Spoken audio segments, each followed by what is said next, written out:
I was born a seventh-generation white South African on November 13th, 1965, a mere 17 years after apartheid had been written into the rulebooks and 25 years before its demise.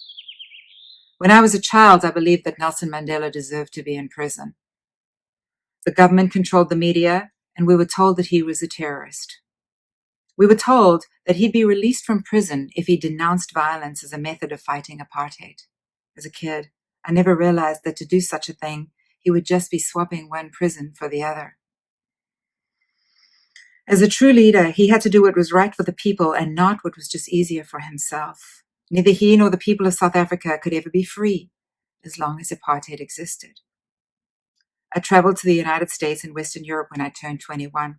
My travels exposed me to what life was like, where people lived in relative harmony and where the press was free to show the ugliness of apartheid. My exposure to life in the West changed the ways I looked at my motherland and changed the views that I'd held up until then.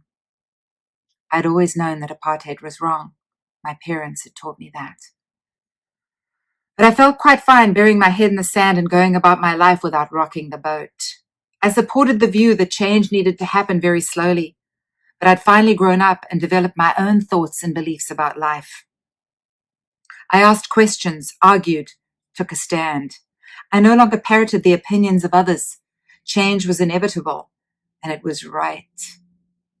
I began to look at it through the eyes of those who were oppressed. It had to happen sooner rather than later.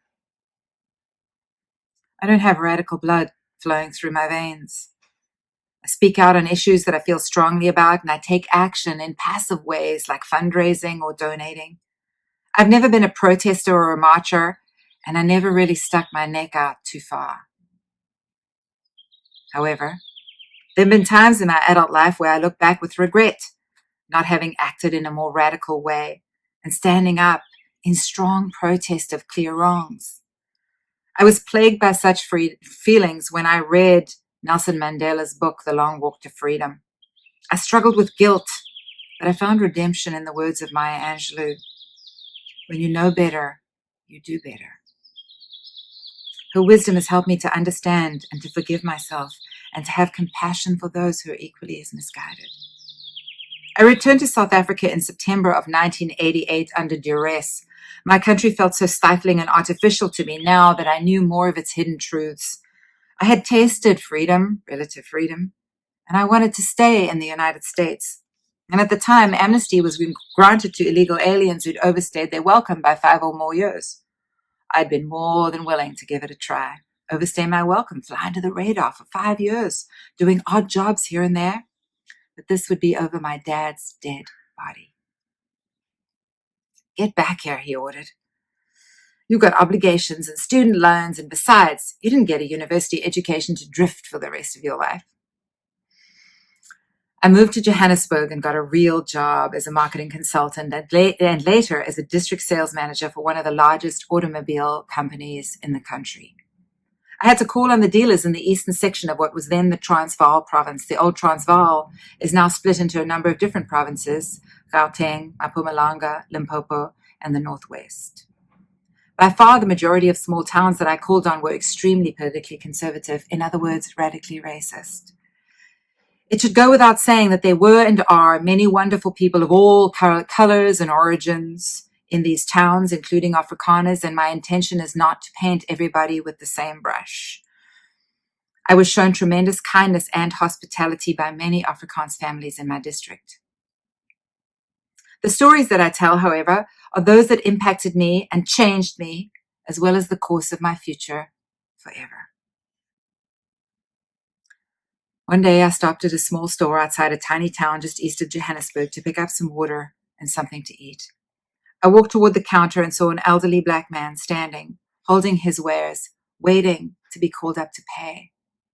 The middle-aged white shopkeeper motioned to me to come ahead of the old man.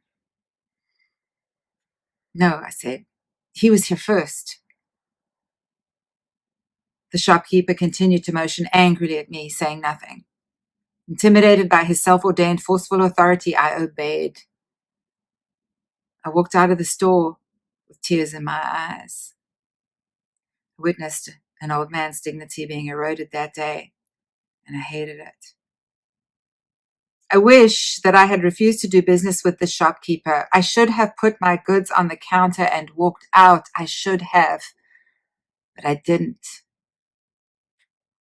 I allowed myself into being intimidated into keeping the peace. Why didn't I rock the boat? We knew that our dealer in the eastern town of Standerton was a member of Andries Trenecht's Conservative Party. The company was anxious that he keep his politics and his dealership separate. It was critical that the company not be associated with overt racism, especially at a time when the trade unions were wreaking havoc with strikes and work stoppages all around the country.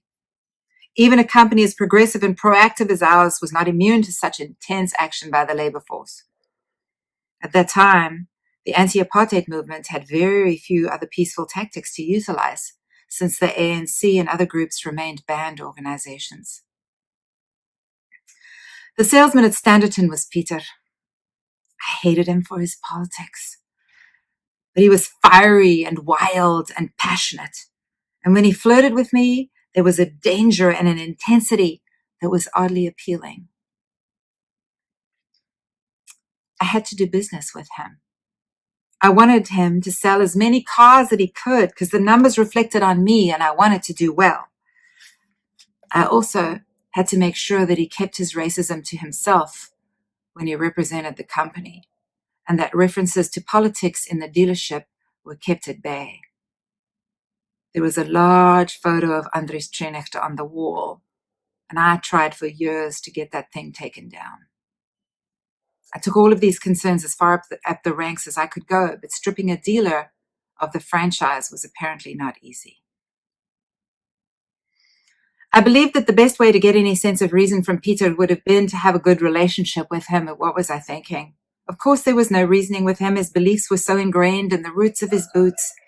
He knew where I stood on the issue of apartheid, and I would argue intensely with him. He loved it, and he'd trivialize my points by laughing them off. One day, when I was sitting at Peter's desk discussing his new vehicle requirements for the following month, two young black men, walked into the dealership. They proceeded to closely examine a car standing on the showroom floor. Peter yelled, "Hey!" and he pulled out a revolver from his desk drawer. He waved it at them, and then he placed it on his desk. I was overcome with rage. I could barely breathe as I told him that as long as he had our company's name on the door, he would not discriminate against potential customers. He laughed at me. And I could only imagine the hatred in the hearts of those young men to be treated that way simply for existing. And I walked out that day feeling sad and scared for the future of my country, and quite frankly, for my future in it. It was not long before I left my beloved, sad, messed up, beautiful country that I had another pivotal incident in Standerton. I'd gone to the fax machine in Peter's office to send something to head office. There was a fax coming through, and I couldn't help but see it. It was a call to all Conservative members to arm themselves and get to the Western Transvaal town of Ventersdorp, where President F.W. de Klerk would give a speech. Ventersdorp was another bastion of racism. In fact, it was the hometown of the loathsome leader of the Herstichte Nasionale Partij, Eugene Terblanche. Right-wing Afrikaners felt outraged and betrayed by de Klerk for his negotiating with the enemy, i.e. Nelson Mandela and the ANC, and for trying to effect a peaceful solution to the inevitable change that was coming. On the night of the speech, protesters stormed the hall and innocent people died. Peter was one of the protesters. It was all too close to the bone for me. And into this fray entered my friend Simon. He was a Tswana man from near Port Elizabeth in the Eastern Cape. The company's head office was also in the area. If I remember correctly, the corporation awarded him a scholarship to attend college in the United States, and he graduated with a Bachelor of Commerce from the University of Minnesota in St. Paul. After returning to our head office for a while, he was transferred to the regional office in the Transvaal to gain experience in the field. The company had high hopes for him. Simon and I became friends right away. Despite the different colors of our skin, we had much in common, and we looked to one another for support. He was a black man in a white-dominated conservative industry, and I was a woman in a male-dominated conservative industry. We both had university degrees when the majority of our colleagues did not. We'd both experienced life in the United States, and we reveled in our shared stories. We hung out together, confided in each other, and laughed a lot. Simon had an extraordinary sense of humor, and next to my Granny Barbara, the most affectionate laugh that I've ever known. He used it as a coping mechanism, and he needed one. The odds were stacked heavily against him. If Simon made even the smallest error in judgment on the job, or if he was late for a meeting, it was because he was black. On the other hand, if a white guy arrived late for a meeting, it could be assumed that he'd had a problem with his vehicle or other such perfectly legitimate excuse seen as beyond his control. No one ever fucked up just because they were white. I really wondered why I was the only person that noticed. When I pointed it out and I defended my friend, everyone thought that I was a delusional drama queen just making up shit that didn't exist. I kept at it and I was laughingly told, "Hey, Punda, shut up, man. No balls, no brains." I felt that the best way to deal with the guys would be to abuse them right back. Play them at their own game, flirt with them, laugh with them, and then do well at my job. I realized that I was more likely to be heard and respected if I appeared not to take myself too seriously. Simon tried a similar tactic, using his incredible sense of humor to make jokes and to laugh off as much as he could. We'd never discussed tactics, but as with me, experience had taught him that it was the only way to gain respect from these guys. It didn't work as well for him, though, as it did for me. And I realize now that as a female, amidst all the testosterone in the automobile industry, I had a distinct advantage over him. Despite all that they threw at me, the guys enjoyed having me around, but many of them did not want Simon there. They desperately clung to the old God, and he represented the inevitable changes so threatening to them. And so they refused to ever cut him any slack. He would laugh at their racist jokes so that he'd fit in. He would laugh at stereotyping so he'd be seen as one of the boys. He would laugh at their overt racism, thinly disguised as bar stories. And yet all the while, the undercurrent of suspicion, blame, and intolerance remained so strong that it seemed certain to pull him under. And one day it did. When I immigrated to Canada in 1992, Simon was still a district manager at the regional office in Johannesburg. I visited him there the following year when I returned home for a family event.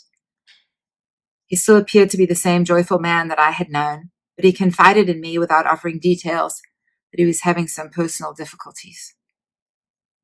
Simon and I eventually lost touch after he left the company. It was always extremely difficult to get any information about him until another trip back in 2005. I found out from a former colleague and friend that Simon had died the previous year. He was 39 years old at the time. We had been about the same age. I was told that he drank himself to death, and for the first time in my life, I felt heartbroken. It's still shattering for me to believe that one of the most jovial and positive people that I've ever known died in such despair. I don't know all the reasons why Simon's life spiraled out of control, but when I think back to the comments and the silent undercurrents that made up a constant part of his life as one who was an early recipient of the policies of affirmative action, I know that they played a significant role in the breaking of a man's spirit. I've often felt that if I'd been there, I could have saved him. Unrealistic, perhaps, but the knowledge doesn't make the feeling go away. I tried to find him many times, but he was a proud man, and I wouldn't be surprised if he didn't want his friend to see what had become of him. When I feel overwhelmed with the sadness, I listen for his laughter. The lesson. Here's the thing about rocking the boat and taking a stand. If you don't, you'll be plagued with regret. Regret will hold you back from ever being fully you, from believing in your own greatness, and from accomplishing your own version of success. Stand up strong and proud in the face of adversity and rock the boat. If I'd stood by quietly listening to all the racist comments and jokes and innuendos in our office without saying anything, I would still be filled with regret. My friend's death would not have just made me extraordinarily sad, but it would have been completely debilitating. My colleagues enjoyed my company as I did theirs for the most part, but when it came to racism, they all knew where I stood. Whenever Simon was badmouthed or blamed, they knew beyond any doubt that I would always take his side. I wish that I had done more.